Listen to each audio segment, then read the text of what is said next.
کیا میں آپ کی بیٹی سے سوال کر سکتا ہوں؟ سامنے بیٹھے شخص نے میرے والدین سے اجازت مانگی تھی۔ میں بہت زیادہ نروس ہو رہی تھی۔ مجھے دیکھنے کے لیے صرف لڑکے کا باپ ہی آیا تھا اور کوئی نہیں۔ میری والدہ کہنے لگی، جی بھائی صاحب، آپ نے جو پوچھنا ہے آپ پوچھ لیں۔ میں اپنے ہاتھوں کی انگلیوں کو چٹکا رہی تھی، حالانکہ میں پڑھی لکھی لڑکی تھی۔ میں نے HND میں MPhil کیا تھا، تھوڑی بہت جاب کا بھی تجربہ تھا، لیکن اس کے باوجود میں نروس تھی، یا شاید ہو چکی تھی۔ کیوں ہو چکی تھی یہ میں آپ کو بعد میں بتاؤں گی۔ وہ صاحب سیدھے ہو کے بیٹھ گئے۔ ٹیبل پہ رکھے لوازمات سے وہ خوب انصاف کر چکے تھے، چائے بھی پی چکے تھے۔ کہنے لگے، بیٹا آپ نے تعلیم کہاں تک حاصل کی ہے؟ میں نے کہا، انکل میں نے HND میں MPhil کیا ہے۔ وہ کہنے لگے، کہیں جاب کا تجربہ ہے؟ میں نے کہا، جی ہاں، میں نے 1 سال جاب کی ہے، لیکن کنٹینیو نہیں کر پائی۔ سامنے ٹیبل پہ رکھی چیزوں کی طرف انہوں نے نظر دوڑائی۔ کہنے لگے، ان میں سے آپ نے کیا بنایا ہے؟ میں نے ایک نظر اپنی والدہ کو دیکھا۔ میں نے کہا، انکل ایکچولی مجھے صرف چائے بنانی آتی ہے، امی کے ساتھ کچن میں تھوڑی بہت مدد کروا دیتی ہوں، لیکن پراپر مجھے کوکنگ نہیں آتی۔ میں نے جھوٹ نہیں بولا تھا۔ وہ صوفے پہ ٹیک لگا کے ٹانگ پہ ٹانگ رکھ کے بیٹھ گئے۔ کہنے لگے، یعنی کل کو جب ہمیں بھوک لگے گی تو آپ ڈگریاں پیش کریں گی پلیٹ میں؟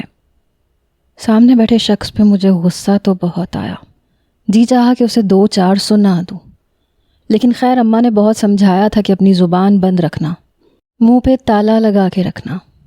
میں نے کوئی جواب نہیں دیا۔ میری والدہ کہنے لگی، کوکنگ سیکھ رہی ہے بھائی صاحب، اور بہت جلد سیکھ بھی جائے گی۔ وہ کہنے لگے، اچھا یہ بتاؤ میٹرک کس سن میں کیا تھا؟ مجھے ان کے اس سوال پہ بھی حیرت ہوئی۔ بھلا میرے میٹرک کے سن سے انہوں نے کیا کرنا تھا؟ میں نے انہیں اپنے میٹرک کا سن بتا دیا۔ کہنے لگے، اور انٹر؟ میں نے وہ بھی بتا دیا۔ کہنے لگے، میرا بیٹا تو 28 سال کا ہے بس۔ اصل میں لڑکیاں عمر تھوڑی کر کے بتاتی ہیں، شادی سے پہلے کہتی ہیں ہم تو بس جی 23-24 سال کی ہیں۔ شادی کے بعد پتہ چلتا ہے کہ اپنے شوہر سے بھی 2-3 سال بڑی ہوتی ہیں، اس لیے پہلے چھان پھٹک کر لینی چاہیے۔ مجھے اپنا آپ قربانی کے بکرے اور گائے بیل کی طرح لگ رہا تھا، جن کو قربانی کرنے سے پہلے ان کے دانت دیکھے جاتے ہیں، ان کی عمر کا اندازہ لگایا جاتا ہے۔ میرا بس نہیں چل رہا تھا وہاں سے اٹھ کے چلی جاؤں۔ یوں سوال کر رہے تھے جیسے بیٹے کے لیے بیوی نہیں چاہیے، گھر کے لیے بہو نہیں چاہیے، پتہ نہیں قربانی کے لیے بے زبان جانور چاہیے۔ پھر کہنے لگے، کوئی بیماری تو نہیں ہے آپ کو؟ اس بار میری برداشت کی حد ختم ہوئی۔ میں نے کہا، آپ کے کہنے کا مطلب کیا ہے؟ کہنے لگے، ایسے ہی بڑی کم عمری میں لوگوں کو دل کے مسائل شروع ہو جاتے ہیں، شوگر وغیرہ، ہیپاٹائٹس، لڑکیاں چھپا لیتی ہیں، پھر شادی کے بعد پتہ چلتا ہے کہ ماں باپ نے آدھی مریضہ اٹھا کے دے دی۔ میں نے اپنی والدہ کو بڑے غصے سے دیکھا تھا، وہ مجھے چپ رہنے کے اشارے کیے جا رہی تھیں۔ پھر کہنے لگے، نظر تو ٹھیک ہے نا، چشمہ تو نہیں لگاتی نظر کا؟ میں نے کہا، جی نہیں، میری نظر بالکل ٹھیک ہے، مجھے آپ بالکل ٹھیک ٹھاک نظر آ رہے ہیں۔ بڑی مشکل سے میں نے اپنی زبان پہ کنٹرول کیا تھا۔ میں ان کے اس قسم کے سوالوں سے زچ ہوئی تھی۔ پھر کہنے لگے، بیٹا اب آپ جا سکتی ہیں۔ میرا بس نہیں چل رہا تھا ان سے کہوں کہ میری چال بھی اچھی طرح دیکھ لیں، لنگڑا کے تو نہیں چل رہی، لیکن کہا نہیں کیونکہ امی کی گھوری مجھ پہ تھی۔ بہرحال میں اٹھ کے اپنے کمرے میں چلی گئی۔ اپنی قسمت پہ رونا آ رہا تھا۔ جب سے تعلیم ختم ہوئی تھی، اماں کو میری شادی کا خیال ستانے لگا تھا، مجھے ڈھنگ سے جاب تک نہیں کرنے دی۔ بہرحال کچھ ہی دیر بعد میری والدہ آئیں تو چہرے پہ مسکراہٹ تھی۔ کہنے لگی، انہیں تم پسند آ گئی ہو؟ میں نے کہا، لیکن مجھے وہ پسند نہیں آئے۔ اماں آپ نے دیکھا نہیں کس قسم کے سوال کر رہا تھا وہ؟ میری والدہ کہنے لگی، چپ رہو، ظاہر سی بات ہے ہم نے شادی کرنی ہے، چند سوال تو ہر بندہ کرتا ہے۔ میں نے کہا، میں تو تنگ آ چکی ہوں لوگوں کے طرح طرح کے رویوں سے اور طرح طرح کے سوالوں سے۔ میری والدہ کہنے لگی، اب تو جان چھوٹ گئی نا؟ میں نے کہا، پتہ نہیں۔ بہرحال تو میں آپ کو بتا رہی تھی کہ جب سے میں نے MPhil کی ڈگری حاصل کی تھی، مجھے کسی ڈیکوریشن پیس کی طرح سے ہر بار رشتے والوں کے سامنے بیٹھنا پڑتا ہے۔ میں نہیں جانتی تھی کہ ایک پڑھی لکھی لڑکی کو بھی شادی کے لیے ان مشکلات سے گزرنا پڑتا ہے۔ بہرحال جب پہلا رشتہ آیا تو وہ میں نے اپنے آپ کو بہت بااعتماد ثابت کرنے کی کوشش کی۔ وہ خاتون تھی، سر پہ دوپٹہ اچھے طریقے سے لیے ہوئے تھی۔ میں نے البتہ گلے میں دوپٹہ لے رکھا تھا، میرے بال کھلے ہوئے تھے۔ اس وقت میرے بال کندھوں سے کچھ نیچے تھے اور لیئر کٹنگ میں تھے۔ ہلکا ہلکا سا میں نے میک اپ بھی کیا ہوا تھا۔ ان کو چائے سرو کروائی، اچھے سے ان سے بات چیت کی، لیکن پھر پتہ چلا کہ انہیں اعتراض اس بات پہ تھا کہ میں بہت ماڈرن قسم کی لڑکی ہوں۔ مجھے حیرت تھی کہ میں نے ایسا کیا کیا ہے۔ سیدھی سادی سی شلوار قمیض پہن رکھی تھی، شاید ہاف سلیوز تھی۔ خیر، ان خواتین کا کہنا تھا کہ ان کے گھر کا ماحول بہت دینی قسم کا ہے، مذہبی قسم کا ہے، اس لیے میں ان کے ماحول میں ایڈجسٹ نہیں ہو سکتی۔ حالانکہ داڑھی تو ان کے بیٹے کی بھی نہیں تھی، کیونکہ میں نے تصویر دیکھی تھی۔ بہرحال مجھے کوئی خاص فرق نہیں پڑا، لیکن میری والدہ کو اس رشتے کے نہ ہونے پہ بہت افسوس ہوا۔ کہنے لگی اچھے خاصے لوگ تھے، کہا بھی تھا دوپٹہ پہن کے آنا، لیکن تم ماں کی سنو تب نا۔ مجھے بڑا غصہ آیا۔ میں نے کہا اچھا اماں، مجھے کیا پتا تھا، یہ بھی کوئی بات ہے؟ مجھے تو نہیں لگتا کہ یہ انکار کرنے کی کوئی وجہ ہے۔ میں کون سا ان کے سامنے نکر شرٹ پہن کے آ گئی تھی جو انہیں میں ماڈرن لگنے لگی، یا میں نے کون سی منی اسکرٹ پہن لی تھی؟ میرا یہ کہنا تھا، ایک تھپڑ میری ماں نے میری کمر پہ رسید کیا۔ اب مجھے حیرت ہوئی، یعنی کہ اتنی ڈگریاں حاصل کرنے کے بعد بھی میں اپنی ماں کا تھپڑ کھا رہی تھی۔ بہرحال اگلی بار جب رشتہ آیا تو میری ماں نے مجھے دوپٹے سے لپیٹ کے رکھ دیا، میرے ہونٹوں پہ لگی ہلکی سی لپسٹک کو بھی ٹیشو سے رگڑ کے صاف کر دیا۔ کہنے لگی اب باہر آنا۔ میں نے کہا یہ کیا ہے؟ بہرحال رشتے والے آئے، میں نے چائے کی ٹرے پکڑی، نیک پروین کی طرح ان کے سامنے آئی، ذرا سا مسکرائی، السلام علیکم ورحمۃ اللہ وبرکاتہ پورا کہا، اور آگے سے وہ خواتین جو مجھے دیکھنے آئی تھیں انہوں نے وعلیکم السلام تک نہیں کہا، بس اس بات میں سر ہلا دیا۔ مجھ سے میری تعلیم پوچھنے لگی، میں نے وہ بھی ٹھیک ٹھاک بتا دی۔ کہنے لگی آپ کی ڈگریوں سے لگتا نہیں ہے، مطلب آپ کافی پرانے خیالات کی مالک ہیں۔ میں نے کہا نہیں جی، مجھے دوپٹہ یوں ہی لینا پسند ہے۔ بہرحال وہ بھی کھانے پینے کی چیزوں سے خوب انصاف کر کے چائے پی کے چلی گئی، لیکن انکار کر دیا کہ ہمارا بیٹا تو آفس میں جاب کرتا ہے، اسے ماڈرن قسم کی لڑکیاں پسند ہیں، اور آپ کی بیٹی بہت سادہ ہے۔ اس بار میں نے اپنی ماں کو دو ہاتھ لیا۔ میں نے کہا دیکھ لیا آپ نے، مجھے دوپٹہ یوں لپیٹا تھا جیسے پتہ نہیں میں کہاں کی مولانی ہوں، ہو گیا نا انکار؟ اماں میں جیسی ہوں نا، مجھے ویسے رہنے دیں۔ میری ماں کہنے لگی چپ کر کے بیٹھو، یہ تو بس ایک اتفاق ہے، ورنہ زیادہ تر لوگوں کو یہی پسند ہوتا ہے کہ لڑکیوں کے سروں پہ دوپٹہ ہو۔ بہرحال میری الماری میں کچھ کپڑے ماڈرن اسٹائل کے ٹنگے ہوئے تھے، ہاف سلیوز، چست قمیضیں وغیرہ، اور کچھ سلیوز اور ڈھیلے ڈھالے کپڑے بھی تھے، بڑے بڑے دوپٹے بھی تھے۔ اب آنے والے رشتوں کے حوالے سے میں اماں سے پہلے ہی پوچھ لیتی تھی کہ بتائیں رشتہ کسی مولوی کے گھر سے آنا ہے یا کسی ماڈرن کے گھر سے، تاکہ میں کپڑے ویسے ہی پہن لوں۔ میری اماں مجھے غصے سے دیکھتی تھیں۔ بہرحال ایک کے بعد ایک رشتہ آنے لگا۔ کسی کو میری ناک سے مسئلہ تھا، کہتے تھے بہت زیادہ پتلی ہے۔ کسی کو میری آنکھوں سے مسئلہ تھا، کہتے تھے آنکھیں بہت چھوٹی ہیں۔ کسی کو لگتا تھا میں ضرورت سے زیادہ اسمارٹ ہوں، پتلی ہوں، مجھے تھوڑا سا بھاری جسم کا ہونا چاہیے تھا۔ میری والدہ مجھے بار بار کہتی کچھ کھایا پیا کرو، اپنی جان دیکھو، ایسے لگتا ہے جیسے ماس بوٹی ہے ہی نہیں تمہارے اندر۔ میں نے کہا ماں میں کیا کروں، میں ایک ڈائٹیشین ہوں، مجھے پتہ تھا کہ کیا کھانا چاہیے اور اپنے آپ کو انسان فٹ کیسے رکھتا ہے، اور میں اتنی بھی دبلی پتلی نہیں تھی۔ بہرحال 10 سے 12 رشتے آ چکے تھے، اور وہ بھی 1 سال کے اندر، لیکن میں ان میں سے کسی کو اچھی نہیں لگی، کیونکہ آنے والے رشتے کافی اچھے گھرانوں سے تھے۔ کوئی ایسا گھرانہ نہیں تھا کہ میری ماں کو اعتراض ہوتا، لیکن اب میری ماں کو یہ ٹینشن ہونے لگی کہ پتہ نہیں 1 سال میں ایک بھی رشتہ مجھے پسند کر کے نہیں گیا، تو اب تو میں ساری زندگی انہی کی دہلیز پہ بیٹھی رہوں گی۔ اس لیے ایک کے بجائے 3 میرج بیورو سے رابطے کیے ہوئے تھے۔ بہرحال اب جا کے آج آنے والے انکل کو اس قسم کے الٹے سیدھے سوالوں کے بعد میں پسند آئی۔ میرے والدین بھی عاشر کو دیکھنے کے لیے ان کے گھر گئے۔ جانے سے پہلے میں نے اماں کو کہا اماں یہ پرچہ پڑھ لیں، یہ سارے سوال اب آپ نے اس لڑکے سے کرنے ہیں۔ میری والدہ نے ایک نظر پرچے پہ ڈالی، پھر مجھے گھورنے لگی، کہنے لگی میں کیوں کروں یہ سوال؟ میں نے کہا کیوں نہیں کرنے آپ نے اپنی بیٹی دینی ہے، آپ کا حق بنتا ہے۔ اگر اس انکل نے مجھ سے 15 سوال کیے تھے تو آپ 25 سے 30 سوال اس لڑکے سے کریں گی۔ کیا کرتا ہے، کیسے بیٹھتا ہے، نظر ٹھیک ہے، کوئی بیماری تو نہیں ہے؟ بلکہ میں تو کہتی ہوں لگے ہاتھ میڈیکل رپورٹ کروا لیجئے گا کہ مرد بھی ہے کہ نہیں۔ یہ سننا تھا میری ماں نے ایک زوردار تھپڑ میری کمر پہ رسید کیا۔ کہنے لگی بہت بکواس کرنی آ گئی ہے تمہیں۔ میں بڑی مشکل سے اپنے ہاتھ سے اپنی کمر کو سہلانے کی کوشش کر رہی تھی۔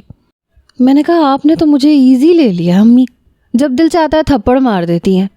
پتہ نہیں آپ مجھ سے جان چھڑوانا چاہتی ہیں کہ جیسا تیسا ہے بس اس کو رخصت کر کے جان چھڑواؤ۔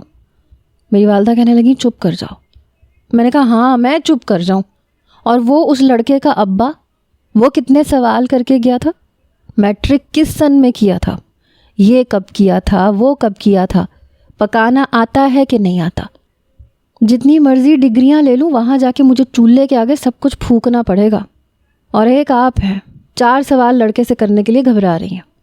ارے آپ نے بیٹی دینی ہے، آپ کا حق بنتا ہے، اس سے پوچھئے گا اس کی تنخواہ کتنی ہے۔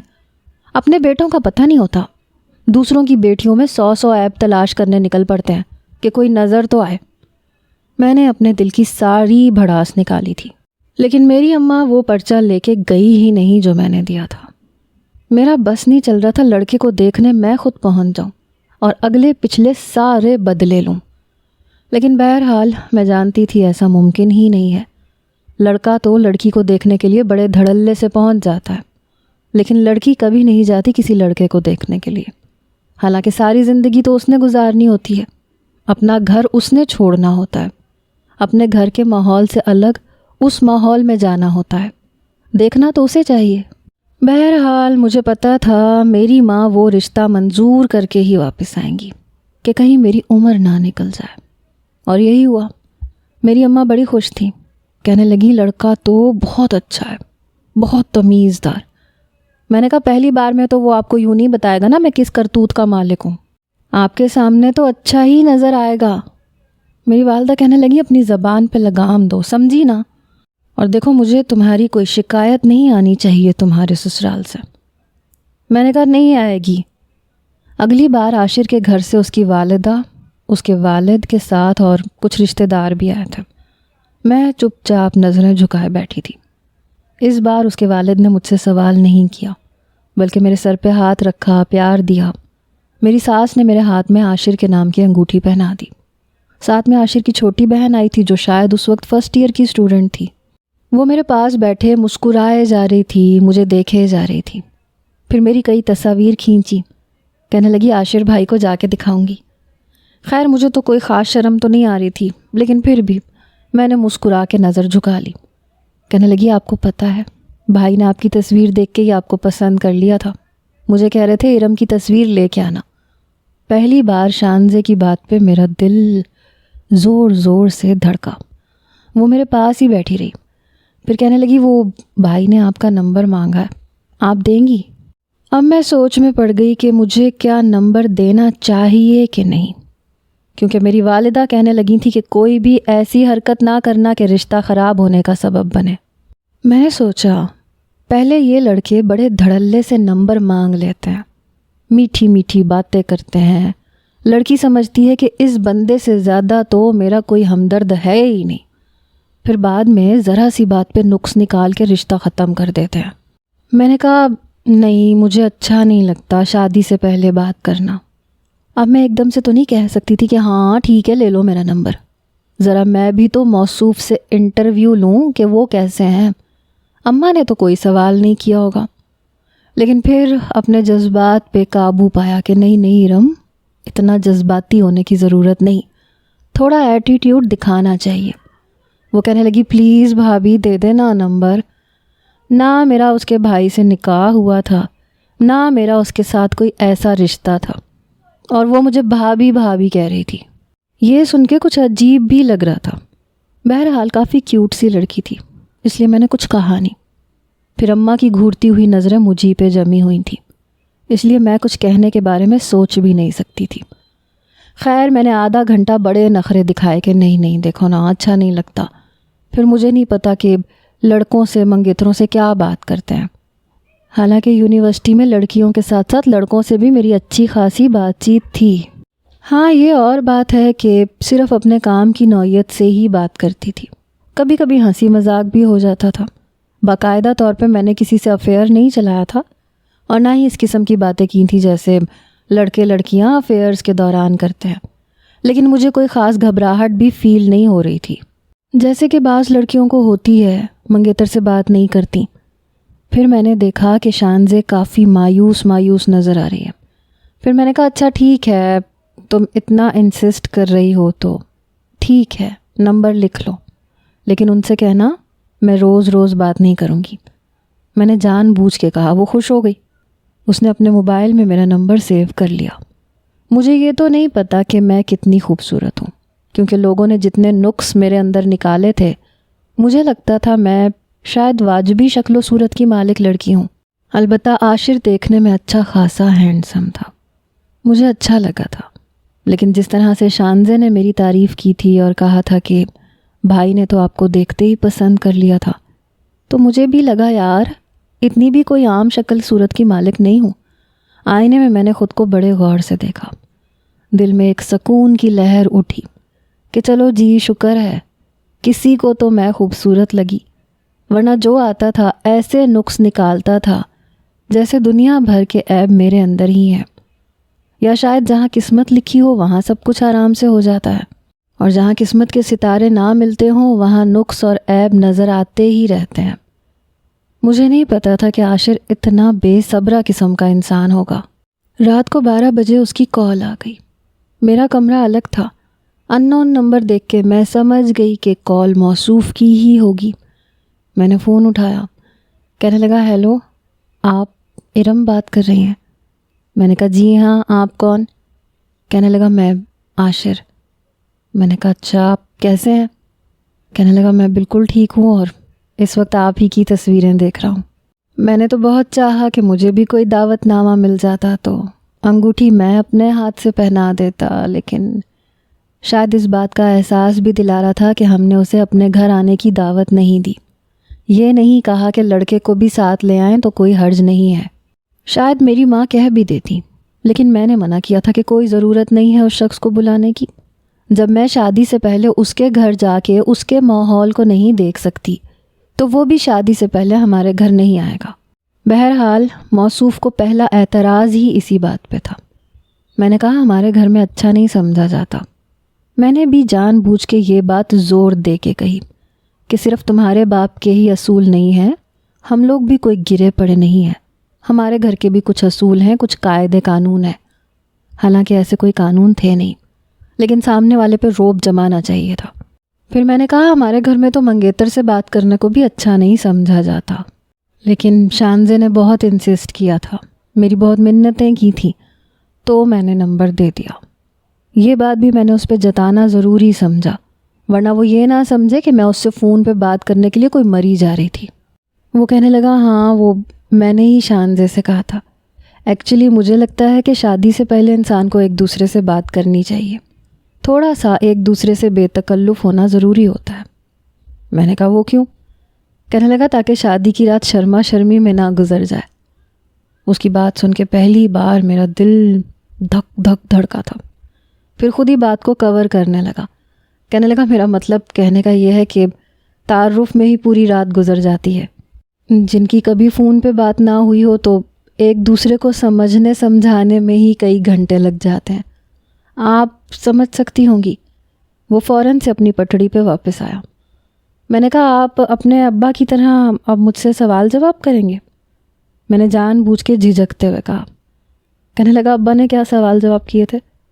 میں نے کہا نہیں رہنے دیں، کوئی بات نہیں، انہوں نے اپنے لیے گھر کی بہو کا انتخاب کرنا تھا تو ظاہر سی بات ہے، جو انہیں مناسب لگا انہوں نے سوال کر لیا، لیکن مجھے بہت برے لگے تھے، لیکن کوئی بات نہیں، کوئی مسئلہ نہیں ہے۔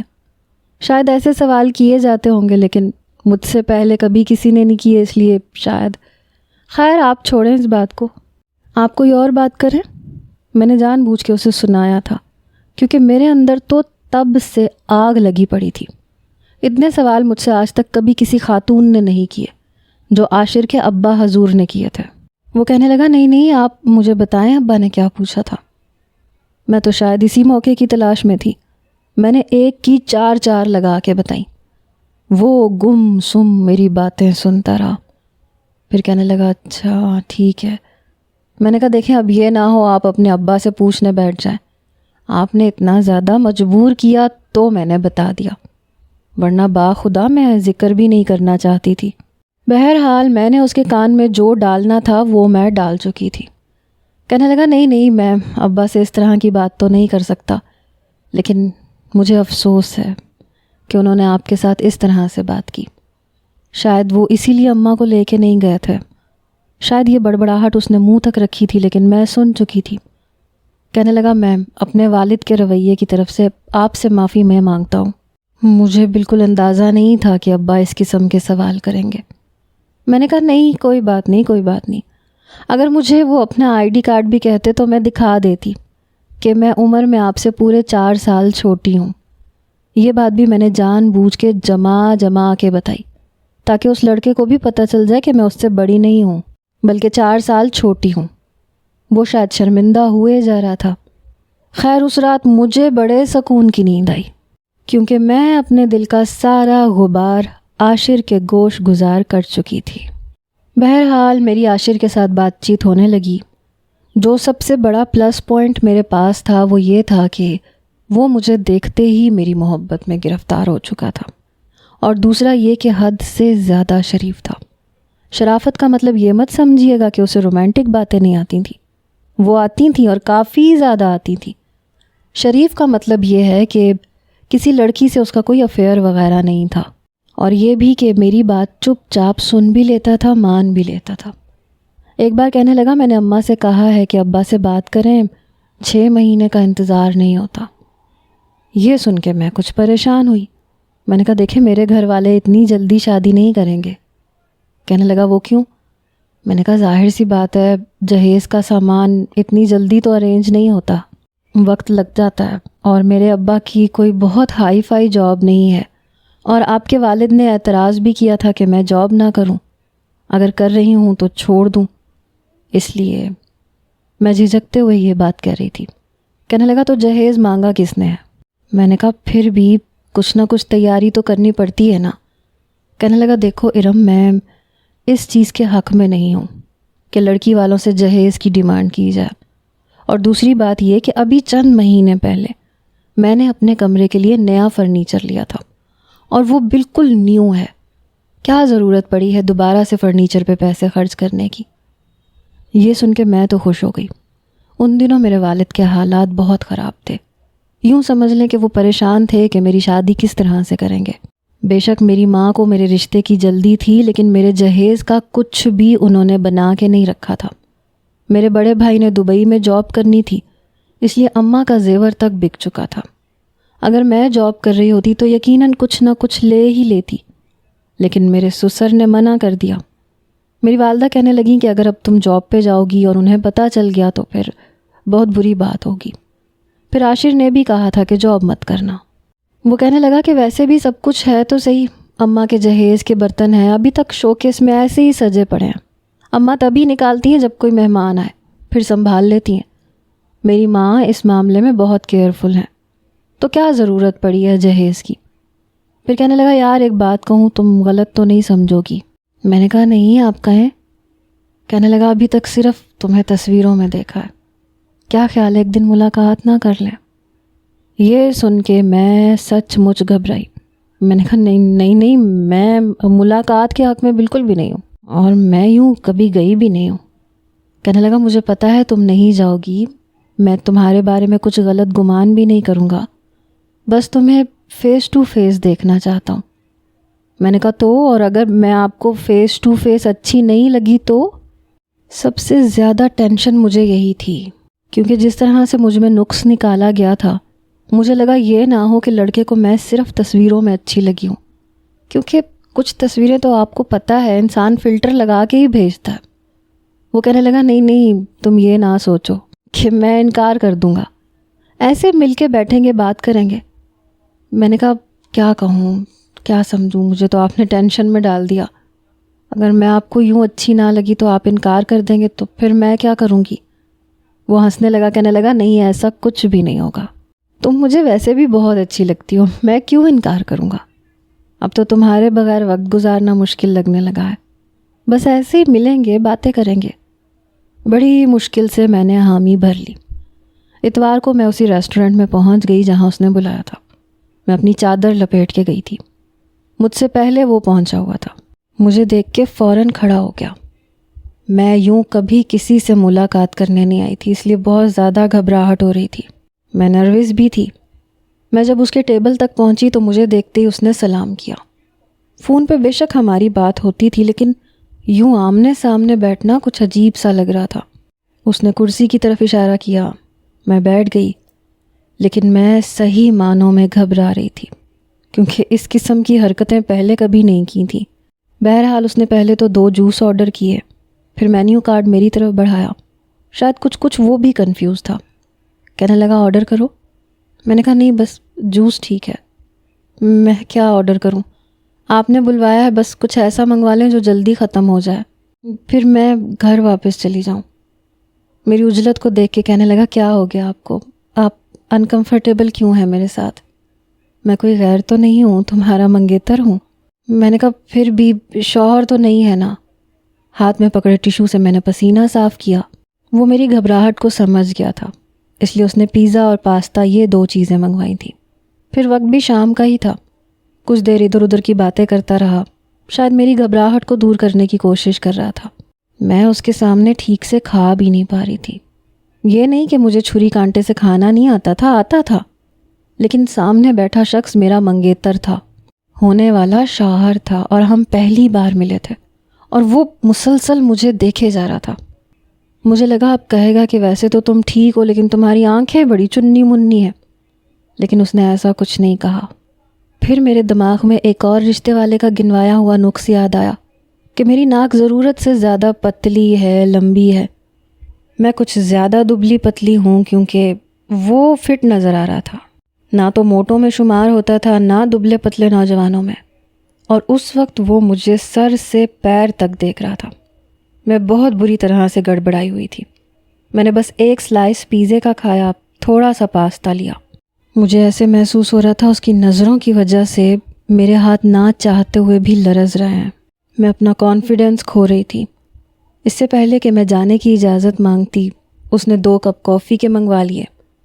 بہرحال پھر اس نے میرے ٹیبل پہ رکھے ہاتھ پہ اپنا ہاتھ رکھا تو میری گویا جان نکل گئی۔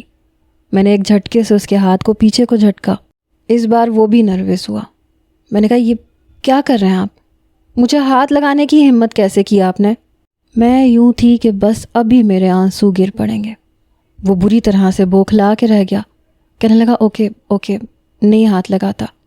کیا ہو گیا یار؟ بس ایسے ہی جی چاہ رہا تھا کہ تمہیں چھو کے دیکھوں، لیکن تم بہت زور کا کرنٹ مارتی ہو۔ وہ سیدھا ہو کے بیٹھ گیا، ماتھے پہ بل پڑ گئے۔ آدھی کافی میں پی چکی تھی۔ میں نے کہا بس میں اب گھر جاؤں گی۔ بہرحال میں گھر آ چکی تھی۔ رات کو اس کا فون آیا، لیکن میں نے نہیں اٹھایا۔ اگلے روز میں نے اس کا فون اٹھایا۔ کہنے لگا وہ میں نے جان بوجھ کے تمہارے ہاتھ پہ ہاتھ رکھا تھا۔ میں نے کہا وہ کیوں؟